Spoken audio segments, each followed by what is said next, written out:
I have an update on some big announcements specifically focused on low-income and fixed-income beneficiaries, including Social Security, retirement, disability, SSDI, survivors, SSI, VA, and RRB. Let's get into it and discuss all of the details. Welcome, everyone. Thank you so much for joining me. If you're new here or if you haven't done so yet, make sure to hit the subscribe button right down below the video, as it's totally free to do so, and I'm back every single day to keep you updated with all of this information that is changing literally every single day. It's getting really busy lately. In fact, for about the last 3 or 4 weeks now, I've been saying make sure that you are subscribed by hitting the button right down below the video, because things are getting really busy right now. In fact, we got a couple major announcements this week that I want to talk about and keep you updated with everything going on, because this is a very important time that we are in right now. So if you haven't done so yet, make sure to subscribe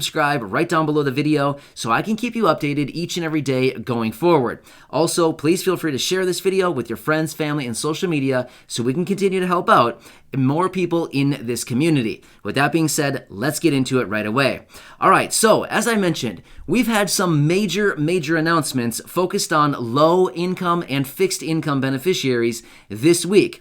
I want to quickly run through some of the major headlines that came out this week and just kind of recap on everything, because once again, this was another big week. For whatever reason, the majority of the major announcements that came out this week were actually focused on low and fixed income. For once, seriously, I feel like all of us can probably agree. It seems like every week the announcements come out and they're nothing, well, for the most part, nothing to do with low income or fixed income. I mean, for the most part, there are a few announcements here and there, but for the most part, it's not highly focused like it was this week on low income and fixed income. It was like really good stuff. I mean, there was a lot of good stuff coming out this week. So I'm going to hit on 4 of the major announcements from this week. And of course, you can always go back and check out all of my videos from this week. There's been a lot of really good stuff coming out. So let's get through these one by one. I will run through them. And again, I do have specific videos focused on each of these topics over the last 5 or 6 days or so. Feel free to go back and check those out. You'll see what I'm talking about based on the titles. All right, number 1, just a few days ago, President Biden, the administration, announced the biggest raise to the SNAP program in the history of the program, just under 30%. This is going to be a big raise for over 42 million beneficiaries of monthly benefits of the SNAP program. Now again, SNAP is also referred to as Supplemental Nutrition Assistance Program. Some people refer to it as food stamps, food assistance, nutrition assistance, but again, it's food assistance or SNAP program, where you can get the money loaded onto an EBT card. You can take that card out to the grocery store and buy some necessary food items that you would like to get. So again, I have a dedicated video talking about that. You might want to check it out. But here are some key takeaways out of this nearly 30% raise. The new raise will go into effect automatically on October 1st. So if you receive SNAP benefits, you will automatically get your new raise starting in October. So this is really cool. You do not need to do anything to get this money. It will automatically be loaded onto your EBT card. It is just under 30%, this raise. That's pretty good. I mean, seriously, it's going to be really nice for a lot of people, even though I completely agree with you. It should actually be a lot more than that. I mean, 30%, that's a nice start, but seriously, let's jack it up even more than that, right? Let's be real. Everybody needs more resources during this time, and especially when prices continue to go up on everything out there. You can't get as much anymore for the dollars that we're spending, but at least this raise is coming, and that'll be really nice. So if you're receiving SNAP benefits, you are automatically qualified to get the raise. You'll automatically get it. No action is required. It'll automatically be put on your EBT card in October. Nice. Really good stuff, right? By the way, if you're not receiving SNAP benefits at this time, call and apply. It's totally free to do so. Why not? You might get some benefits. I'll give you the phone number. Ready? Here it is. 1-800-221-5689. Again, 1-800-221-5689. All right, that's the number for SNAP. All right, moving on. By the way, you can check out the dedicated video on that from just a few days ago. Scroll back and you will see it right there in all of my videos. It was just from maybe 5 days ago or so. Check that one out. Good stuff right there. All right, next. Social Security was out announcing, this is really cool as well, Social Security was out announcing that the 3 stimulus checks that were distributed over the last 18 months or so, we'll just call it about 18 months or so, will not be counted as resources or income indefinitely for SSI beneficiaries. Now, this is a really good announcement, simply because I can't tell you how many comments I've seen over the last year and a half, people down in the comments section that have said, I got my stimulus check, but guess what? They reduced my SNAP benefits, my SSI benefits as a result. Well, that's really unfortunate. That's not supposed to be the case. In fact, Social Security came out early in 2020, and they announced that these stimulus checks would not be counted as income, it would not be counted as resources for 12 months, and it would not be taxable. Okay, that's really good, like the best of all the worlds. But unfortunately, sometimes these stimulus checks were actually being counted as either income or resources. It was doing something, and it was offsetting benefits for a lot of people. I saw many comments right down below on many of my videos. Well, that's not how it was supposed to be. So Social Security was just out the other day, and they said that these stimulus checks will no longer be counted as resources indefinitely. In other words, if you still have some money from your stimulus checks, it will not be counted against you when they go to calculate your resources. This is great stuff. I mean, this is awesome. But let's be real at this point again.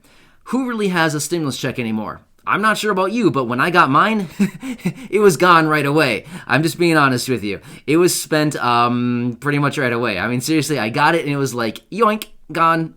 Whoops, that was fun. So then it was just gone. So yeah, we all needed that right away, and they came in and went right out the door almost as fast as, as they came in, right? So yeah, it was fun while it lasted, but yeah. Actually, I shouldn't even say it was fun. It wasn't fun because it was just used to pay for bills. I mean, honestly, bills are not fun, but it was kind of fun to be able to pay some bills. But other than that, it wasn't exactly fun. But either way, once again, it was too little, too late. But the moral of the story is Social Security will not be counting these as resources, which is really nice, which also leads me to believe, why would they make this announcement a year and a half after we got the first stimulus check and about 5 months after we got the third stimulus check? Are they anticipating more stimulus checks are coming and just letting everybody know, prematurely or early that, hey, hello, when we get future stimulus checks, they'll no longer be counted as resources? I don't know. Interesting point. But one more quick note on this, and then we'll move on to the next point. And that is that these stimulus checks that have gone out to you already, again, they will not be counted as resources, but if they offset your SSI benefits, Social Security will automatically go through their records and see who had offset SSI payments as a result of the stimulus checks, and they will automatically correct them and send out the necessary refunds. Again, pretty cool. If you're one of those people, you might just get some extra money hitting your account one of these days. I don't know when that's going to be. Social Security did not mention when that's going to happen, but they'll automatically do it. Hopefully, it's sooner than later, right? Everybody needs the money. All right, next. This one is not necessarily focused on low income and fixed income, but at the end of the day, it is focused on all of us because it's going to impact everybody going forward. And that is, they have announced, the House of Representatives has announced that they will be voting on the budget resolution on Monday evening or Monday afternoon. Now again, please do not hold your breath. We don't need any blue faces around here. We don't need any blue lips with people holding their breath around here. But seriously, because the reason I say that is because we know that they get delayed time and time again. When Congress says they're going to do something, yeah, seriously, maybe it'll happen. Maybe it'll happen in a month. Seriously, they're always just so delayed with everything. So either way, the House of Representatives has said that they will be voting on the budget resolution and the procedural votes to start moving forward with this first portion of the package, the infrastructure package that the Senate voted and passed last week. So once the House of Representatives votes on the budget resolution and starts moving forward with it, then guess what? All the doors are technically opened up on the thing, and we can start seeing all of these provisions and all of these proposals that are hitting the table currently start to be added into this package. That's going to be really good going forward, right? So again, it's going to be very, very busy going forward, even more from now. I mean, now that we kind of tick down the days until we have the final everything on this next package here, it's going to be really, really busy. So make sure that you are subscribed right down below the video. All right, one more point here that we just got what was that? Yesterday, I think I brought this to you. This was a really good one as well. But this was an announcement out of Representative Gwen Moore. She brought the Social Security Enhancement and Protection Act to the floor. Well, she announced it anyway, I should say. She brought the Social Security Enhancement and Protection Act, Gwen Moore, who is a Democratic representative out of Wisconsin. Now, here's what she's doing with this thing. This whole proposal, this act thing, Social Security Enhancement and Protection Act, has a few really good elements in there. Again, I have a dedicated video talking about this. I believe it was yesterday we talked about this. But here's what they want to do. They want to raise Social Security benefits up to the federal poverty line, which is $1,073 each and every month.